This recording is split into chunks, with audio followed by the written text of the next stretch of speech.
அப்போ ஓட்டு கேட்கறதும் கிட்டத்தட்ட ஆன்லைன்ல தான் பண்ண போறீங்களா? ஆன்லைன்ல எல்லா கட்சியும் தான் ஆன்லைன். அது ஆன்லைன்ல கேட்கறதுங்கிறது தப்பு கிடையாது. நான் சொல்றேன்னா மக்களை சந்திக்கணும் இல்லையா? தளபதி அவர்கள் ஆல்ரெடி சொன்ன மாதிரி அவரோட கமிட்மெண்ட்ஸ் முடிச்சுட்டு அதுக்குள்ள டைரக்ட் பாலிடிக்ஸ் வர்றப்போ கண்டிப்பா மக்களை சந்திப்பார். சோ அப்ப அது வரைக்கும் மேல்மாலை அதுவரையும் சரி, அப்புறமேல வந்து பரந்தூர்ல வந்து யார் என்ன கெதியானாலும் சரி, அப்புறமேல வந்து எண்ணூர்ல வந்து மக்கள் வந்து மூச்சு, அதாவது அந்த விஷவாயு தாக்கி கொஞ்சம் ரொம்பவே மோசமடைந்தாலும் சரி, அதை வந்து பேச மாட்டீங்களா? மத்திய அரசை நான் கண்டிக்கிறேன் அப்படிங்கிற ஒரு வார்த்தையை கூட பயன்படுத்தாம இருக்கீங்க. அப்ப தமிழக வெற்றி கழகத்திற்கு மோடியை பார்த்து எதுவும் பயமா? ஏன் வந்து ஏடிஎம்கே தோத்து போச்சு 2021ல? அவங்க 10 எம்பி ராஜ்யசபா எம்பிஸ் வந்து போய் அதை ஆதரிச்சாங்க. அதனால பனிஷ் பண்ணி தானே நீங்க வந்திருக்கீங்க. அப்போ எந்த மக்கள் உங்களை நம்பி ஓட்டு போட்டாங்களோ அந்த மக்களுக்கு நீங்க லாயலா இருங்கன்னு சொல்றது தப்பு கிடையாதுல்ல. நீங்க அறிக்கையில வந்து மத்திய அரசை நாங்கள் கண்டிக்கிறோம், கண்டனம் அப்படிங்கிற வார்த்தையை பயன்படுத்தல, என்ன உங்களுக்கு சிக்கல்னு கேட்கிறேன். நீங்க எங்களுக்கு வந்து அறிக்கை எழுதி தர முடியாது, எங்களுக்கு தெரியும் என்ன சொல்லணும்ட்டு. என்ன மேட்டர்னா 4 வரியில ஒரு கட்சியோட அறிக்கை அப்படி நான் புரிஞ்சுங்க. 4 வரி இல்ல. நீங்க இந்த மாதிரி பக்கமா தரணும்னு நீங்க ஒரு ஸ்டீரியோடைப் வைக்க கூடாது.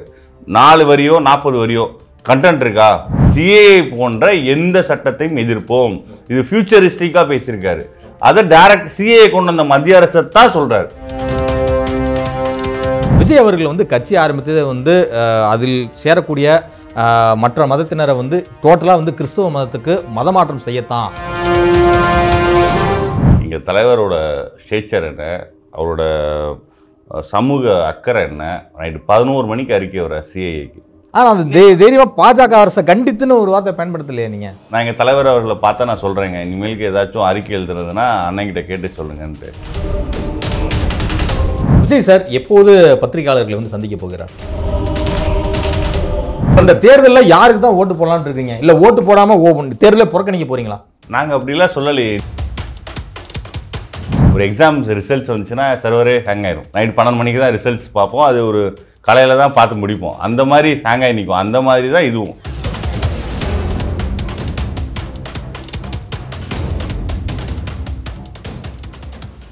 கியூப் தமிழர்களுக்கு வணக்கம். நான் உங்கள் சங்கீத்குன். இது நையப்படி நிகழ்ச்சி. நம்ம சிறப்பு நிகழ்ச்சியில் நம்மோடு இணைந்திருக்கிறார் தமிழக வெற்றி கழகத்தின் செய்தி தொடர்பாளர் திரு வீர விக்னேஸ்வரன் அவர்கள். வணக்கம் சார். வணக்கம். எப்படி சார் இருக்கீங்க? நல்லா இருக்கேன். நீங்கள் எப்படி இருக்கீங்க? நலமாக இருக்கேன். உறுப்பினர் சேர்க்கைலாம் எப்படி போயிட்டு இருக்கு? ரொம்ப ஒரு எழுச்சியோடு நடந்துகிட்டு இருக்கு. இலக்கை நோக்கி 2 கோடிங்கிற இலக்கை நோக்கி போயிட்டுருக்கு. ஓகே. அப்போ ஓட்டு கேட்குறதும் கிட்டத்தட்ட ஆன்லைனில் தான் பண்ண போகிறீங்களா? இல்லை ஓட்டு கேட்குறது ஆன்லைனில் எல்லா கட்சியும் தான் ஆன்லைன். அது ஆன்லைனில் கேட்குறதுங்கிறது தப்பு கிடையாது. நான் சொல்கிறேன்னா மக்களை சந்திக்கணும் இல்லையா? எப்போதான் மக்களை சந்திக்க போகிறீங்க? இப்போதாங்க நாங்கள் பொலிட்டிக்கல் பார்ட்டியை ரெஜிஸ்ட்ரேஷன் முடியலைங்க இன்னும். ஓகே. ரெஜிஸ்ட்ரேஷன்ஸ் கொடுத்துருக்கோம். ரெஜிஸ்ட்ரேஷன்ஸ் முடியணும். மெம்பர்ஷிப் டிரைவ் ஆரம்பிச்சிருக்கோம். பார்ட்டியோட உள்கட்டமைப்பு பணிகள் இருக்குது. எங்கள் தலைவர் தளபதி அவர்கள் வந்து எல்லாத்தையும் டிரான்ஸ்பரண்ட்டாக பண்ணுறாரு. ஒரு பொலிட்டிக்கல் ஆர்கனைசேஷனை டிரான்ஸ்பரண்ட்டாக அறிக்கை விடுறாங்க. இஷ்யூஸ் சிஏஏ பற்றி பேசுகிறாங்க, ட்ரக்ஸ் பற்றி பேசுகிறாங்க. நாங்கள் என்ன பொலிட்டிக்கல் ஆக்டிவிட்டியில் ஈடுபடலை. எங்கள் தளபதி அவர்கள் ஆல்ரெடி சொன்ன மாதிரி அவரோட கமிட்மெண்ட்ஸ் முடிச்சுட்டு அதுக்குள்ளே டைரக்ட் பாலிடிக்ஸ் வர்றப்போ கண்டிப்பாக மக்களை சந்திப்பார். ஓகே.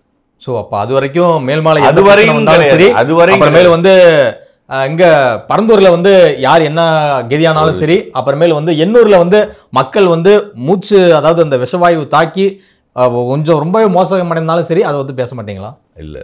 ஏன் எல்லா இஷ்யூவும் சோஷியல் இஷ்யூஸ் ஃபுல்லாத்துக்கும் அட்ரஸ் பண்ணிட்டு தான் இருக்காங்க. நம்ம தோழர்கள் வந்து தோழர் லயலாமணி போன்றவர்கள் வந்து இந்த உயர்நீதிமன்றத்தில் தமிழ் வழக்காடுங்கிற விஷயத்துக்கெலாம் போய் நின்றுருக்காங்க. எங்கள் தோழர்கள் களத்தில் நிற்கிறாங்க. எல்லா சோஷியல் இஷ்யூஸ்க்கும் பொலிட்டிக்கல் இஷ்யூஸ்க்கும் எங்கள் கட்சி தலைமை வந்து குறிப்பாக எங்கள் தலைவர் தளபதி அவர்கள் வந்து சிஏஏக்கு முதல் அறிக்கையாக 11 மணிக்கு வந்துச்சு. அந்த அளவுக்கு சோஷியல் இஷ்யூஸை கமிட்டடாக, ஐடியாலஜிக்கலி கமிட்டடாக எங்கள் தலைவர் தளபதி அவர்கள் வந்து இருக்காங்க. எங்களையும் அப்படி தான் வழி நடத்துகிறாங்க. அதனால் நீங்கள் எதிர்பார்க்குறத விட ஒரு பங்கு மேலேயே எங்களோட செயல்பாடுகள் இருக்கும். ஓகே. சிஏ குறித்து உங்கள் கட்சியினுடைய தலைவர் விஜய் அவர்கள் வந்து அறிக்கையெல்லாம் வெளியிட்டிருந்தார். அதில் எந்த ஒரு மாற்று கருத்தும் இல்லை. ஆனால் அதில் வந்து ஏன் சிஏ கொண்டு வந்தது வந்து ஒன்றிய அரசு, அதாவது மத்திய அரசு. அப்படி இருக்கிற பட்சத்தில் ஏன் மத்திய அரசு அப்படிங்கிற ஒரு வார்த்தையை நீங்கள் பயன்படுத்தவே இல்லை? அந்த மத்திய அரசை நான் கண்டிக்கிறேன் அப்படிங்கிற ஒரு வார்த்தையை கூட பயன்படுத்தாமல் இருக்கீங்க. அப்போ தமிழக வெற்றி கழகத்திற்கு மோடியை பார்த்து எதுவும் பயமா? சிஏ கொண்டு வந்தது யார்? பைடனா? கேட்குறதுக்கு பதில் சொல்லுங்கள். சிஏஏ கொண்டு வந்தது, சிட்டிசன் அமெண்ட்மெண்ட் ஆக்ட் 2019 கொண்டு வந்தது பைடனா புட்டினா? இங்க இந்தியா பைடனா புட்டினா? இது என்ன கேள்வி? அதாங்க நீங்க கேட்குற கேள்வி தான் நான் திருப்பி கேட்குறேன். சிட்டிசன்ஸ் அமெண்ட்மெண்ட் ஆக்ட் கொண்டு வந்தது வந்து இந்தியன் கவர்மெண்டோட ஹெட் ஆஃப் த ஸ்டேட் யார்? இந்தியாவோட head of the state president of India. கவர்மெண்டோட ஹெட் ஆஃப் த ஸ்டேட் வந்து பிஎம் அவர்கள். அப்போ சிஏ எதுக்குறோன்னா யாரை எதுக்குறோன்னு அர்த்தம்? பைடன், அதில் உங்களுக்கு ஒன்றும் குழப்பம் இல்லை. பைடன் கொண்டு வரல, புட்டின் கொண்டு வரல சிஏஏ. சென்ட்ரல் கவர்மெண்ட் தானே கொண்டு வந்திருக்கு. சென்ட்ரல் கவர்மெண்டோட எக்ஸிக்யூட்டிவ் ஹெட் வந்து பிஎம் தானே. அப்போ பிஎம் தானே எதுக்குறோம். அந்தளவுக்கு கிளாரிட்டி இல்லாமல் எங்கள் அறிக்கை இருக்குது. தெளிவாக சொல்லியிருக்கோம். சிஏஏ போன்ற எந்த பிளவுவாத அஜெண்டாஸையும் எதுப்போன்னு சொல்லியிருக்கோம். இது வந்து பாலிசி டிசிஷன்ஸு. எப்படி சிஏஏ வந்து மக்களை மத அடிப்படையில் பிரிக்குதோ, பிரிவினை சக்தியை தூண்டுதோ, அது போல எந்த சட்டங்களை எதிர்ப்போம்னு சொல்லியிருக்கோம். அதுல ஒரு கிளாரிட்டி நீங்க பார்க்கலையா? சிஏ மட்டும் நாங்க பேச 4 வரி தான் இருக்கு. அதை நான் படிச்சு வேணா காட்டுறேன். 4 வரி இல்ல, 2 வரி இருந்தாலும் சமூக நல்லிணக்கத்துடன் நாட்டு மக்கள் அனைவரும் வாழும் சூழலில் பிளவுவாத அரசியலை முன்னிறுத்தி செயல்படுத்தப்படும் இந்திய குடியுரிமை திருத்த சட்டம் 2019 சிஏ போன்ற எந்த சட்டமும் ஏற்கத்தக்கது அல்ல அப்படின்னு ஒரு பாயிண்ட் குறிப்பிட்டிருக்கீங்க. அதுக்கு அடுத்த பாயிண்ட் அவ்வளவுதான். தமிழ்நாட்டில் சட்டத்தை நடைமுறைப்படுத்த மாட்டோம் என்று ஆட்சியாளர்கள் உறுதிமொழி அளிக்க வேண்டும். தமிழ்நாட்டில் ஏற்கனவே வந்து தீர்மானம்லாம் போட்டாங்க. நான் சொல்லவா? 2019 இந்த அரசு இந்த ஆக்ட் வந்த உடனே கேரளாலையும் போட்டாங்க. கேரளாவில் சிபிஎம் பினராயி விஜயன் அவர்கள் வந்து போட்டாங்க. ஆனால் அந்த டேட்டு ஒரு ஆக்டை வந்து போட்டுடலாம், எந்த அரசு ஆக்ட் போட்டுடலாம், அதுக்கு நோட்டிஃபிகேஷன் தரணும், அப்போ தான் அது இம்ப்ளிமெண்ட் ஆகும். இப்போது நோட்டிஃபிகேஷன் கொடுத்து இம்ப்ளிமெண்டேஷன் பண்ணுறது வந்து 5 வருஷம் கழிச்சு 2019 பண்ணது 2024 கொண்டு வந்து அவங்க நோட்டிஃபிகேஷன் போட்டு இம்ப்ளிமெண்ட் பண்ணுறாங்க. அது எலெக்ஷனுக்கு ஃபியூ மந்த்ஸ் முன்னாடி, ஒரு 30 நாளைக்கு முன்னாடி அது இம்ப்ளிமெண்ட் பண்ணுறாங்க. இது எவ்வளோ சென்சிட்டிவான இஷ்யூ. அதுக்கு உடனே வந்து சிபிஎம் முதல்வர் பினராயி விஜயன் ரியாக்ட் பண்ணார். நான் இதை வந்து முடிச்சுக்கிறேன். சிபிஎம் முதல்வர் பினராயி விஜயன் அவர்கள் வந்து ரியாக்ட் பண்ணி நான் அதை இம்ப்ளிமெண்ட் பண்ண மாட்டேன்னு சொல்லி அறிக்கை விட்டார். Immediate reaction. நீங்கள் ஆல்ரெடி தீர்மானம் நிறைவேற்றுறீங்க, நான் மறுக்கலை. தமிழக அரசு நிறைவேற்றிச்சு, வாழ்த்துக்கள். நம்ம வந்து பாலிசி வைஸ் சிஏ எதிர்க்கிற அனைவரையுமே வரவேற்கிறோம். அது வந்து இது அரசியலுக்கு அப்பாற்பட்டு சமூகம் சார்ந்த பிரச்சனை, மக்கள் சார்ந்த பிரச்சனை. இதில் வந்து அனைவரும் ஒன் ஸ்டாண்ட் எடுக்கணுங்கிறது தான் நம்மளோட எதிர்பார்ப்பும் கூட. அந்த அடிப்படையில் டிஎம்கே எடுத்தாலும் நம்ம அதை வரவேற்கிறோம். அதே நேரத்தில் இந்த இஷ்யூ அந்த அனௌன்ஸ்மெண்ட்ஸ் வந்த உடனே அவர் ரியாக்ட் பண்ணார், சிபிஎம் முதல்வர் ரியாக்ட் பண்ணார். அந்த அடிப்படையில் தமிழக மக்கள் மேலே அக்கறை கொண்டு குறிப்பாக இந்தியாவுக்கே எல்லா விஷயத்திலையும் வழிகாட்டி தமிழகம் தான். சமூக நீதி விஷயத்தில் 1951 ஃபர்ஸ்ட் கான்ஸ்டியூஷன் அமெண்ட்மெண்ட் பெரியாரோட போராட்டத்தால் நடந்துச்சு. அந்த மாதிரி இந்தியாவுக்கே சமூக நீதி ஜனநாயகத்துக்கு மதச்சார்பின்மைக்கு வழிகாட்டியாக இருக்க தமிழகம் வந்து ஒரு ப்ராக்ரெசிவான ஸ்டெப் எடுக்கணும்னு பாசிட்டிவ் நோட்டில் தான் சொல்லியிருக்கோம். அவர் ஒன்றும் நாங்கள் விமர்சிக்கலை, நீங்கள் செய்யணும்னு சொல்லியிருக்கோம். அது தப்பு கிடையாது. நீங்கள் கவர்மெண்ட்டில் இருக்கீங்க, உங்களை ஏன் வந்து ஏடிஎம்கே தோற்று போச்சு 2021? அவங்க 10 எம்பி ராஜ்யசபா எம்பிஸ் வந்து போய் அதை ஆதரிச்சாங்க. அதனால பனிஷ் பண்ணி தானே நீங்கள் வந்திருக்கீங்க. அப்போது எந்த மக்கள் உங்களை நம்பி ஓட்டு போட்டாங்களோ அந்த மக்களுக்கு நீங்கள் லாயலாக இருக்குன்னு சொல்கிறது தப்பு கிடையாது. இல்லை நீங்கள் பண்ணலைன்னு குற்றம் சாட்டலை, நீங்கள் பண்ணணும்னு வேண்டுகோள் வைக்கிறோம். அது ஜனநாயகத்தில் அது ஏற்றுக்கொள்ளப்பட்டத்தக்கது தானே. நீங்கள் பண்ணலைன்னு சொல்லி இமீடியட்டாக குற்றம் சாட்டினாங்களா? அதில் இல்லை, நீங்கள் பண்ணணும். இந்த சிபிஎம் முதல்ல உடனே பண்ணிட்டாரு. எங்கள் அறிக்கை எப்போ வந்துச்சு? 11 மணிக்கு வந்துச்சு. இமீடியட்டாக எங்கள் தலைவர் தளபதி அவர்கள் சமூக அக்கறை கொண்டு இந்திய மக்கள், குறிப்பாக அனைத்து தரப்பு மக்களும் ஒன்றிணைஞ்சு ஒரு ஜனநாயகபூர்வமாக வாழணும்னு விரும்புகிற எங்கள் தலைவர் வந்து உடனே அறிக்கை விட்டார். அந்த மாதிரி நீங்கள் இம்மிடியட் ஆக்ஷன்ஸை சிபிஎம் முதல்வர் பினராயி விஜயன் மாதிரி பண்ணணும்னு தான் நாங்கள் கேட்குறோம். வேற ஒன்றுமே நாங்கள் வேண்டுகோள் தான் வச்சோம். அதில் ஒன்றும் தப்பு கிடையாது. ஜனநாயகபூர்வமாக எந்த அரசு இருந்தாலும் இப்போ வந்து ஒரு காவிரி இஷ்யூ வருது, கர்நாடகாலாம் நடக்குதுன்னா ஒரு சிட்டிங் முதல்வர் எதிர்கட்சி தலைவர் ஒன்றா உட்காந்து பேசுவாங்க. தமிழகத்தில் வந்து இந்த கோரிக்கை வைக்கிறது பண்ணுறதுனாவே எதிர்ப்பாக பார்க்குறாங்க. இது அப்படி கிடையாது. நீங்கள் வந்து கவர்மெண்ட்டில் இருக்கீங்கன்னா எதிர்கட்சிகள் சொல்லுவாங்க, கேட்க வேண்டிய கடமை உங்களுக்கு இருக்குது. உங்கள் பேரை சொன்னாவே கவர்மெண்ட் ஆஃப் தமிழ்நாடுன்னு சொன்னாவே நீங்கள் தையத்தக்கன்னு கூக்கிக்கூடாது. காவிரி இஷ்யூலே பாருங்களேன், ஒரு எந்த கவர்மெண்ட் இப்போ வந்து சித்தராமையா கவர்மெண்ட் அவர்கள் இருக்காங்க, இதுக்கு முன்னாடி எடியூரப்பா அவர்கள் இருந்தாங்க. அவங்க யார் சிஎம்மாக இருந்தாலும் ஒரு இஷ்யூன்னா எதிர்கட்சிகள் அதை பண்ணுங்கன்னு சொல்லுவாங்க. ஒரு ஜாயிண்ட் பார்ட்டி மீட்டிங்கை போடுவாங்க, எல்லாரும் சேர்ந்து ஒரு டிசிஷன் எடுத்து செயல்படுவோம். அந்த மாதிரி கன்ஸ்ட்ரக்டிவாக தான் நாங்கள் சொல்கிறோம். இதை பிளேமிங் கேமுக்கு நாங்கள் போகலை. இப்போ நான் கேட்க வர்றது என்ன அப்படின்னா, நீங்கள் வந்து மாநில அரசு வந்து அமல்படுத்தக்கூடாது அப்படிங்கிற ரீதியில் ஒரு உறுதியை வந்து அளிக்கணும் தமிழ்நாட்டு மக்களுக்கு அப்படிங்கிறது. மாநில அரசு ஒரு ஓகே, ஒரு ஒரு ஒரு ஒரு நம்பகத்தன்மையை ஏற்படுத்தணும். மக்கள் அது வந்து okay. மக்கள் பேனிக் ஆகக்கூடாது. இந்த உரிமை சட்டப்படி உண்மையிலே உள்ளபடி சொன்னா இது வந்து சென்ட்ரல் லா. சிட்டிசன்ஷிப்புங்கிறது ஃபெடரல் இதில் வந்து சென்ட்ரல் சப்ஜெக்டில் இருக்குது. அந்த சென்ட்ரல் சப்ஜெக்டில் இருக்கிறத மத்திய அரசு தான் ஆக்ட் கொண்டு வர முடியும். அந்த அடிப்படையில் தான் அது கொண்டு வந்திருக்காங்க. பட் ஆனால் மாநில அரசு எதிர்ப்பு தெரிவிக்கலாம். இப்போ நீங்கள் சிஏஏ சட்டம் இருக்குல்ல, இதே மாதிரி தான் ஃபார்முலா கொண்டு வந்தாங்க, விவசாய சட்டம் கொண்டு வந்தாங்க. சட்டப்படி பார்த்தா அது மத்திய அரசு கொண்டு வந்த சட்டம் சட்டப்படி சரி, எத்திக்கலாக கரெக்டானா அது வேற, லீகலி அது கரெக்டு. ஃபார்முலா வந்து லீகலி கரெக்டு. ஜல்லிக்கட்டு அந்த காட்சி பொருள் இதை வந்து நம்ம காளையை வச்சது வந்து லீகலி கரெக்டு, எத்திக்கலாக கரெக்ட் தப்பாக இருக்கலாம். அந்த மாதிரி இது லீகலாக கரெக்டாக இருந்தாலும் எத்திக்கலாக தப்பு, மக்களை பிரிக்கக்கூடாது, அதை நாங்கள் எதிர்க்கிறோம்னு சொல்கிறோம். நான் அந்த அடிப்படையில் சொல்கிறோம். மத்திய அரசுக்கு உரிமை இருந்தாலுமே இந்த சிஏ சட்டத்தை நீங்க அறிக்கையில வந்து மத்திய அரசை நாங்கள் கண்டிக்கிறோம், கண்டனம் அப்படிங்கிற வார்த்தையை பயன்படுத்தல என்ன உங்களுக்கு சிக்கல்னு கேட்கிறேன். நான் என்ன சொல்றேன்னா, நீங்க எங்களுக்கு எழுதி தர முடியாதுங்க. ஒன்னு புரிஞ்சுக்கங்க, என்ன சொல்லணும்னோ எங்க கண்டென்ட் தெரியும் எங்களுக்கு. நீங்க எங்களுக்கு வந்து அறிக்கை எழுதி தர முடியாது, எங்களுக்கு தெரியும் என்ன சொல்லணும்ட்டு. என்ன மேட்டர்னா, மத்திய அரசுன்னு டைரக்டா சொல்றதை விட பாலிசிஸ், மத்திய பொலிட்டிக்கல் பார்ட்டி மாறலாங்க. இன்னைக்கு வந்து பிஜேபி கவர்மெண்ட் இருக்கு, சுவாசத்துக்கும் கற்பகோடி காலத்துக்கும் பிஜேபி ஆந்துருமா இந்தியாவை? எனக்கு அந்த நம்பிக்கை இல்லை. ஏன்னா நேற்று 50 வருஷம் காங்கிரஸ் ஆண்டாங்க, இன்னைக்கு பிஜேபி வந்துருக்கு. எதுவுமே நில கிடையாது. அதனால கவர்மெண்ட் ஆஃப் இந்தியாங்கிறது தான் பெர்பெச்சுவேட் பாடி. இங்கே இந்திய அரசுங்கிறது தான் பெர்பெச்சுவேட்டு. பிஜேபியும் மாறும், காங்கிரஸும் மாறும், மோடியும் மாறுவார். அதனால எந்த தனிநபர்களோ கட்சிகளோ மாறக்கூடியது. கவர்மெண்ட் ஆஃப் இந்தியா தான் பெர்பெச்சுவேட் பாடி. அதனால தான் இந்திய அரசை சொல்றோம் நாங்கள். கவர்மெண்ட் ஆஃப் இந்தியான்னு ஏன் சொல்றோம்னா, கவர்மெண்ட் ஆஃப் இந்தியா பெர்பெச்சுவேட் பாடி, அதோட கொள்கை முடிவை மாத்திக்கணும்னு சொல்றோம். நம்ம இலங்கை பிரச்சனையில சொல்றோம் தெரியுமா, இலங்கை பிரச்சனையில ராஜீவ் ஜெயவர்தனகாரை வந்து இம்ப்ளிமெண்ட் பண்ணணும், 13வது சட்டத்தை இம்ப்ளிமெண்ட் பண்ணணும். ஏன் அது சொல்றோம்? அது கவர்மெண்ட் ஆஃப் இந்திய பிஜேபி கொள்கை கிடையாது, காங்கிரஸ் கொள்கை கிடையாது. அது கவர்மெண்ட் ஆஃப் இந்தியாவோட கொள்கை. ராஜீவ் ஜெயவர்தனகாரை வந்து காங்கிரஸ் கவர்மெண்ட்ல போட்ட அக்ரிமெண்ட். அதுதான் 2014 போய் பிஎம் என்ன சொல்றாரு, மோடி அவர்கள் என்ன சொல்றாரு, அதை இம்ப்ளிமெண்ட் பண்ணுங்கன்னு சொல்றாரு. அப்போ காங்கிரஸ் பாலிசி அது?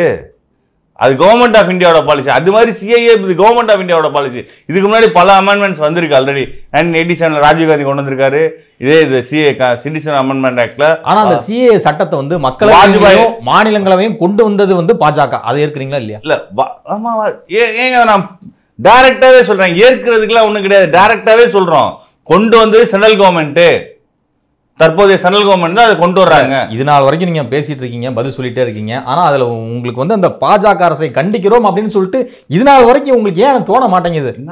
ஏங்க நான் 10 தடவை சொல்லிட்டோங்க, இது இந்த மாதிரி டிவிசிவான அஜெண்டாஸ் கொண்டு வர்ற சென்ட்ரல் கவர்மெண்ட்டை கண்டிக்கிறோம். கண்டிக்கிறது மட்டும் இல்லை, இது மாதிரி ஃபியூச்சர்லையும் ஏதாச்சும் இவங்க நீங்க இந்த மாதிரி டிவிசி கொண்டா அது எதிர்ப்போம்னு சொல்லியிருக்கோம். நாங்கள் இன்னும் ப்ரீ செக்ல போஸ்ட் செக்கே தர்றோம். நாங்கள் இனிமேலுக்கு நீங்க ஏதாச்சும் சொன்னாலும் ஃபியூச்சர்ல நீங்க ஏதாச்சும் பிளவாத என்ன சொல்லியிருக்காங்க எங்க தலைவர் அவர்கள் என்ன சொல்லியிருக்காங்க, இது மாதிரி எந்த சட்டத்தையும் எதிர்ப்போம்னு சொல்லியிருக்காங்க. அப்போ நாங்கள் ஃபியூச்சருக்கும் செக் தரோம். இந்த மாதிரி நீங்க என்ன டிசிஷன் 4 வரியில ஒரு கட்சியோட அறிக்கை அப்படி நான் புரிஞ்சுங்க. 4 வரி இல்லை, நீங்க இந்த மாதிரி பக்கமா தரணும்னு நீங்க ஒரு ஸ்டீரியோடைப் வைக்க கூடாது. 4 வரியோ 40 வரியோ கண்டென்ட் இருக்கா, இம்பாக்ட் இருக்கா? எங்க தலைவர் தளபதி அவர்கள் இம்பாக்ட் பேசினார்னா ஒரு 2 வார்த்தை பேசினாலும் அது குளோபல் பிராண்டு. எங்களோட ரீச் தான் முக்கியம், அதோட மேட்டர் நடந்துச்சா அதான் மேட்டர்.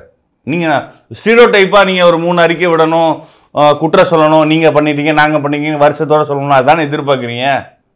எங்க தலைவர் தளபதி அவர்கள் வந்து 2 வார்த்தை பேச 2 வரியில 2 வார்த்தை பேசினாலும் அது ட்ரெண்டு, குளோபல் பிராண்டு. அதனால எங்க தலைவருக்கு நீங்க அந்த சர்க்கார் படத்துல சொல்ற வசனம் மாதிரியே சொல்றீங்க. அதெல்லாம் நான் ஒரு தலைவனுடைய பிராண்ட் முகம். நான் என்ன சொல்றேன்னா, எங்க கண்டென்ட்டை சொல்லியிருக்காங்க. சிஏ போன்ற எந்த சட்டத்தையும் எதிர்ப்போம், இது ஃபியூச்சரிஸ்டிக்கா பேசியிருக்காரு. அதை டைரக்ட் சிஏ கொண்டு வந்த மத்திய அரசை தான் சொல்றாரு. அதுல உங்களுக்கு டவுட் இருக்கலாம், எனக்கு டவுட் இல்லை, மக்களுக்கு டவுட் இல்லை. சிஏஏ கொண்டு வந்த மத்திய அரசுங்கிறதுல மக்களுக்கு டவுட் இல்லை, எனக்கும் டவுட் இல்லை. சிஏஏ கொண்ட பிளவுவாத அஜெண்டாங்கிறதுல மக்களுக்கு டவுட் இல்லை, எனக்கும் டவுட் இல்லை. உங்களுக்கு டவுட் இருந்தால் தயவு செஞ்சு மாற்றிக்கங்க. எந்த உங்களுக்கு டவுட்டு தேவையில்லை, மத்திய அரசை தான் சொல்கிறோம். இந்து மக்கள் கட்சி தலைவர் அர்ஜுன் சம்பத் அவர்கள் வந்து இப்போ ரீசெண்டாக ஒரு ப்ரெஸ் மீட்டில் வந்து உங்கள் கட்சியினுடைய தலைவர் விஜய் அவர்கள் குறித்து ஒரு கடுமையான விமர்சனத்தை வந்து முன் வச்சிருக்கிறாரு. என்ன அப்படின்னா, விஜய் அவர்கள் வந்து கட்சி ஆரம்பித்ததை வந்து அதில் சேரக்கூடிய மற்ற மதத்தினரை வந்து டோட்டலாக வந்து கிறிஸ்தவ மதத்துக்கு மதமாற்றம் செய்யத்தான் அப்படிங்கிற இதில் வந்து ஒரு குற்றச்சாட்டு முன் வச்சிருக்காரு. அவருக்கு உங்களுடைய பதில் என்ன? எங்கள் தலைவரோட ஸ்டேச்சர் என்ன, அவரோட சமூக அக்கறை என்ன? நைட்டு 11 மணிக்கு அறிக்கை வர சிஐஏக்கு, அந்த சிஐஏ லிஸ்ட்டில் பொறுத்தளவில் 6 மதங்கள் சேர்த்துருக்காங்க. அந்த 6 மதத்தை பொறுத்தளவில் கிறிஸ்துவர்கள், இந்துக்கள், ஜெயின்ஸ், பார்சிஸு, புத்திஸ்டுன்னு இருக்குது. ஆனால் அதே முஸ்லீம்ஸ், பங்களாதேஷில் மைனாரிட்டியாக இருக்க முஸ்லீம்ஸு, மெஜாரிட்டியாக இருக்க முஸ்லீம்ஸு, பாகிஸ்தானில் மெஜாரிட்டியாக இருக்க முஸ்லீம்ஸு, மயன்மாரில் மைனாரிட்டியாக இருக்காங்க. ஒரு லாஜிக்கலாக பாருங்கள், நீங்கள் என்ன லாஜிக் சொல்கிறீங்க? எஸ்ட்வைல் இந்தியாவாக இருக்கணும். அப்போ பர்மா எஸ்ட்வைல் இந்தியாவில் இருந்தது, 37 தான் இந்தியாவிலேருந்து பிரிஞ்சு போச்சு.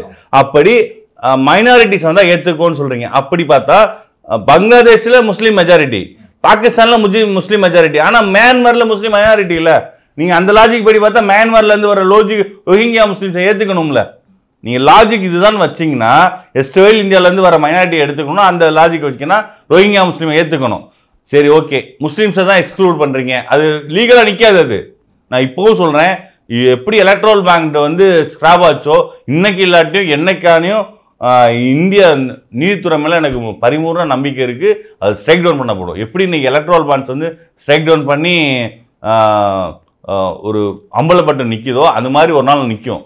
ஆர்டிகல் 14 படி ஈக்குவாலிட்டி பிஃபோர் லா, சட்டத்தின் முன் அனைவரும் சமம். ஃபண்டமெண்டல் ரைட்ஸை வயலேஷன் நான் சொல்கிறேன். மத அடிப்படையில் ஒருத்தர் கொடுப்போம், ஒருத்தர் கொடுக்க மாட்டோம். சரி, மைனாரிட்டின்னு வச்சாங்கன்னா முஸ்லீம்ஸ் அங்கே மயன்மாரில் மைனாரிட்டி தானே, நீங்கள் கொடுக்கணுமா இல்லையா? சரி விடுங்க, முஸ்லீம்னே எக்ஸ்க்ளூட் பண்ணிட்டீங்க. கிறிஸ்டின்ஸு ஹிந்துஸு கொடுப்பேன்னு நீங்கள், இலங்கை தமிழர்கள் பெரும்பான்மையானவர் வந்து கிறிஸ்துவ தமிழர்கள், இந்து தமிழர்கள் தான், அவங்களுக்கு கொடுக்கணும்ல. நீங்கள் இந்த லாஜிக்கே வைங்க. 37 வரையும் ஸ்ரீலங்காவும் இந்தியாவில் ஒரு பகுதி தானே. நீங்கள் எந்த லாஜிக்கு வில்சன் பிரான்சிஸ் படி பண்ணுறதுக்கு இது ஒன்றும் மன்னராட்சி கிடையாது. நீங்கள் நினச்சதெல்லாம் செய்கிறதுக்கு உங்கள் வில்சன் பிரான்சிஸ் பண்ணுறது இது ஒன்றும் மன்னராட்சி கிடையாது, சட்டத்தின் ஆட்சி, கான்ஸ்டிடியூஷனல் கவர்மெண்ட் இது. அப்போது அரசியலமைப்பு தான் இங்கே பிரதானம், அதை தான் நம்ம அப்போல் பண்ண சொல்கிறோம். இந்திய அரசியலமைப்பு படி ஆட்சி பண்ணோம். எந்த 350 சீட்டில் 450 சீட் வந்தாலும் இந்திய அரசியலமைப்பை மீறி யாரும் ஆட்சி பண்ண முடியாது இந்தியாவில். அப்படி இதை விட பெரிய பெரிய சர்வாதிகாரிலாம் இந்த மண்ணில் இருந்து இருக்கிற இடம் தெரியாமல் போயிருக்காங்க. அதை தான் நான் சொல்ல முடியும். சிஏஏ வந்து தேர்தலுக்கு முன்பே வந்து அமல்படுத்தப்பட்டது. அதாவது எப்போ 2 அவையிலுமே வந்து பாஸ் ஆனிச்சு அப்படின்னா 2019. ஸோ அப்போ வந்து நடிகர் விஜய் அவர்கள் அப்போ வந்து திரைத்துறையில் நடிச்சுட்டு தான் இருக்கிறாரு. ஸோ அவருக்கும் சமூகம் சார்ந்த பொறுப்புணர்வு எல்லாமே இருக்குது அப்படின்னு வச்சுக்கோமே. ஸோ இப்போ வந்து கட்சி ஆரம்பிச்சிருக்காரு, 2024 பிப்ரவரியில் கட்சி ஆரம்பிச்சிருக்கீங்க. ஸோ அப்போவே வந்து ஒரு ஃபியூச்சர் பிளானிங் வந்து அவருக்கு தோணியிருக்கும்ல, நம்ம இப்போதைக்கு கட்சிக்கு வரப்போகிறோம், இது ஒரு முக்கியமான ஒரு சட்டமாக நாட்டில் நிறைவேற்றப்பட்டிருக்கு, பிளவுவாத அரசியலை வந்து முன்னெடுக்குது, ஒரு மதவாத அரசியலை நோக்கி நாடு வந்து போயிட்டு இருக்கு, அப்போ இதை கண்டிக்க வேண்டிய பொறுப்பு இருக்கு அப்படின்னு சொல்லிட்டு சமூக பொறுப்புணர்வோட அப்பவே வந்து விஜய் அவர்கள் வந்து கண்டிச்சிருக்காங்கல்ல, அப்பயே வந்து கண்டிக்கல.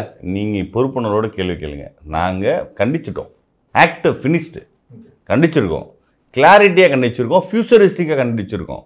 இது மாதிரி எந்த சட்டம் வந்தாலும் எதிர்ப்போம்னு சொல்லியிருக்கோம். அப்படி பொறுப்புணர்வோட எங்கள் தலைவர் கண்டிச்சதுக்கு அப்புறமும் நீங்கள் ஏதாச்சும் கிரிட்டிக்கலாக பண்ணணுங்கிறதுக்காண்டி 5 வருஷத்துக்கு முன்னாடி ஏன் பண்ணலை, 10 வருஷத்துக்கு முன்னாடி பண்ணலைன்னு கேட்டால் இந்த யூகத்துக்கெல்லாம் பதில் சொல்ல முடியாது. பண்ணிட்டார்ல, அதில் வந்து உங்களுக்கு மாற்று கருத்து இல்லை, பண்ணிட்டாரா பண்ணலையாங்க? தைரியமா பாஜக அரசை கண்டித்துன்னு ஒரு வார்த்தை பயன்படுத்தலையா நீங்க? ஏங்க அது நான் எங்கள் தலைவர் அவர்களை பார்த்தா நான் சொல்கிறேங்க, இனிமேலுக்கு ஏதாச்சும் அறிக்கை எழுதுறதுன்னா அண்ணங்கிட்ட கேட்டு சொல்லுங்கன்ட்டு.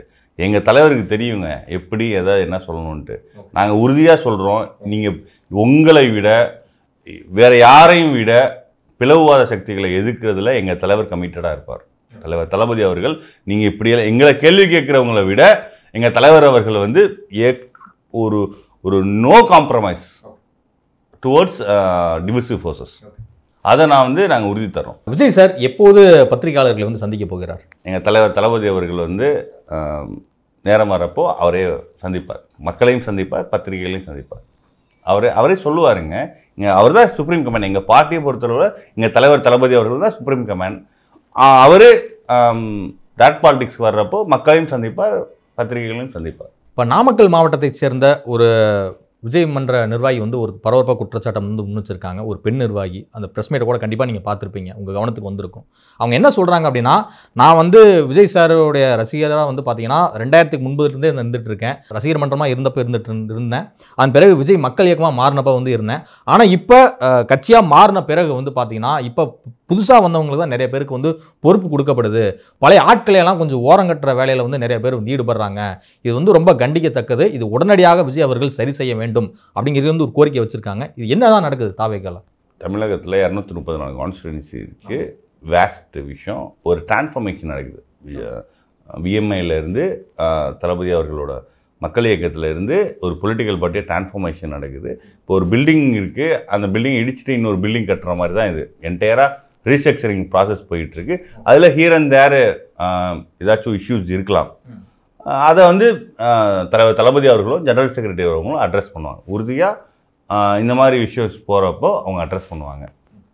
2026 தான் உங்களுடைய தேர்தல் களம் அப்படின்னு சொல்லிட்டு ஏற்கனவே சொல்லிட்டீங்க. உங்கள் கட்சியோட தலைவர் கூட அறிக்கையிலே அது மாதிரி சொல்லிட்டாரு. அப்போ 2024 நீங்கள் ஏதாவது பார்ட்டிசிபேட் பண்ணியிருந்தீங்கன்னா, இன்கேஸ் டெல்லிக்கு போகிற மாதிரி சுச்சுவேஷன் அமைந்தால் எம்பி ஆகி, ஸோ அந்த டைம் வந்து பார்த்தீங்கன்னா நீங்கள் மாநில கோரிக்கை வந்து அங்கே பேசலாமே. அதை விட்டுட்டு ஏன் நீங்கள் வந்து ஸ்டேட் பார்ட்டி அப்படின்னு சொல்லிட்டு ஒரு நேர்காணலாம் பேசுறீங்க? ஹைப்போதெட்டிக்கலாகவே போடுறீங்க. நாங்கள் கிளாரிட்டியாக சொல்லிட்டோம். 26 எங்களோட அஜெண்டான்னு. எங்களுக்கு ஒரு கேம் பிளான் இருக்குது. எங்களுக்கு ஒரு வரைவு இருக்குது. அதை தூக்கி நாங்கள் பயணிக்கிறோம். இல்லாத விஷயத்த ஹைப்போதெட்டிக்கலாக ஏன் போகிறீங்க? இருக்கிற விஷயம் நாங்கள். அப்போ தேசம் வந்து உங்களுக்கு முக்கியம் இல்லையா? ஏங்க இது தேசம் முக்கியம்னால தாங்க அரசியல் பணிக்கே வர்றோம்.